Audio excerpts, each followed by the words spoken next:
In the picturesque town of Atchison, Kansas, there's an unassuming two-story brick house that stands out not for its architecture, but for the chilling secret it harbors.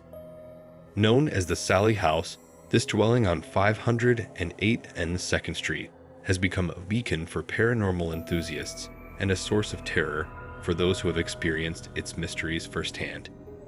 The unsettling tale of the Sallie House begins in the early 1990s with Tony and Deborah Pickman, a young couple excited to start a new chapter in their lives. The couple's initial joy soon turned to unease as bizarre occurrences started to disrupt their peaceful home life. Objects in the house moved of their own accord, pictures inexplicably turned upside down, and cold spots appeared throughout the house without any logical explanation. As these phenomena intensified, Tony experienced terrifying physical manifestations. He found unexplained scratches on his body, as though they were inflicted by small, unseen hands. This physical evidence of the supernatural activity deeply disturbed the couple, particularly as they seemed to be the focus of whatever entity resided in their home. The Pickmans came to believe that their home was haunted by the spirit of a young girl named Sallie.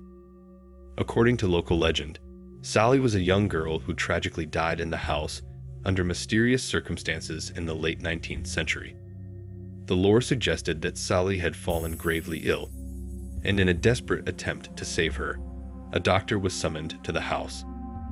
However, the medical practices of the time were rudimentary, and the attempt to save her life through a hasty surgery, performed without proper anesthesia, failed. It was said that Sallie's spirit never left the house, trapped within the walls of her former home. As word of the Pickmans' experiences spread, the Sallie House attracted the attention of paranormal investigators, ghost hunters, and psychics, all drawn to the house's mysterious reputation. These visitors reported a wide range of paranormal phenomena, from playful and mischievous activities to downright malevolent acts, further fueling the legend of the Sallie House. The house's fame grew, drawing even more attention from paranormal TV shows and investigators, each adding their own experiences and theories to the haunting of the Sallie House. Some believed that the spirit of Sallie was reliving her tragic final moments over and over again, while others speculated that more sinister forces might be masquerading as the young girl. Today, the Sallie House stands as a chilling testament to the unknown. Whether one believes in ghosts or not, the stories and experiences reported from this ordinary-looking house in Kansas continue to intrigue and terrify those who dare to delve into its mysterious past. The legend of the little girl named Sallie and the unexplained phenomena surrounding her has turned this ordinary house into a nexus of the unexplained and the eerie, captivating the imaginations of all who hear its tale.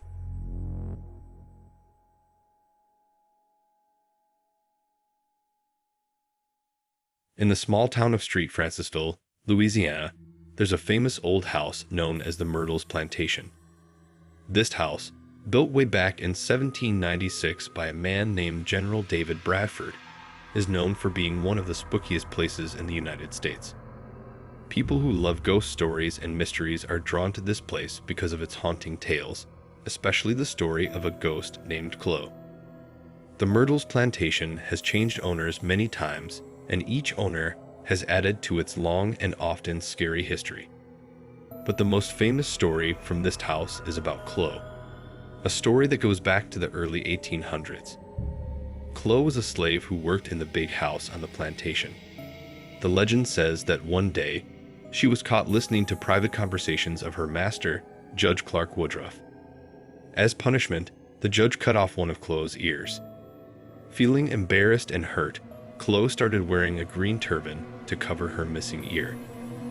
Chloe wanted to get back at the judge or maybe keep her place safe in the house.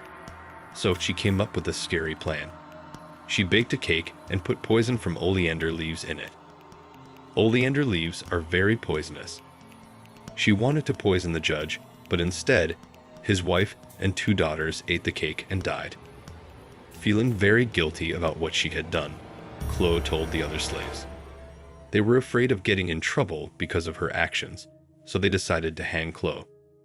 After that, they threw her body into the Mississippi River. Since then, people have said they've seen a ghost of a woman wearing a green turban around the plantation. But Chloe isn't the only ghost people talk about at the Myrtles plantation. There are stories about the ghosts of the judge's wife and daughters and other unknown spirits. Visitors and people who work there have heard strange sounds, seen things move by themselves, and even found spooky handprints.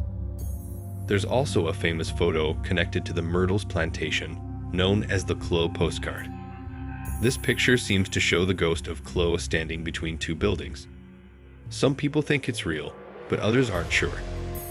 In recent years, the Myrtles plantation has become a very popular place for those interested in ghosts and scary stories. They offer tours and let people stay overnight to experience the ghostly atmosphere for themselves. The stories about Chloe and the other ghosts keep bringing people to the plantation, making it known as one of the most haunted houses in America. A night of terror and mystery. In the shroud of night, Jake and Liam embarked on a midnight journey, yearning for adventure in the countryside. The moon, veiled behind thick clouds, and a creeping fog set a somber tone as they drove along the desolate, winding road. Their conversation, once light and jovial, was abruptly silenced when their car faltered and failed in the remote darkness, leaving them stranded in an unsettling void.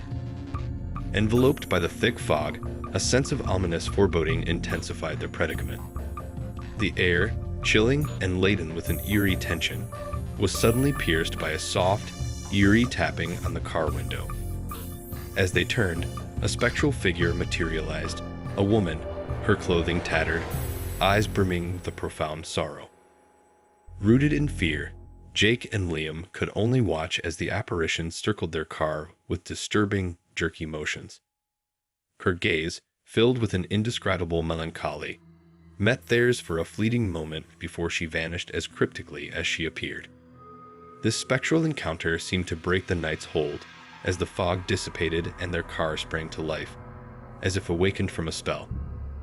With urgency, Jake pressed the accelerator, eager to distance themselves from the haunting sight. They did not pause, nor did they look back until the familiar lights of their town promised safety. Their hearts still racing, they grappled with the reality of their harrowing experience. Driven by a mix of fear and curiosity, they later delved into the history of that forsaken road. They uncovered a tragic tale of a woman who had perished there long ago, her spirit rumored to wander, eternally seeking the help she never found. Haunted by the encounter and the legend they unearthed, Jake and Liam solemnly swore never to tread that mysterious road again, the memory of that eerie night indelibly marked in their minds.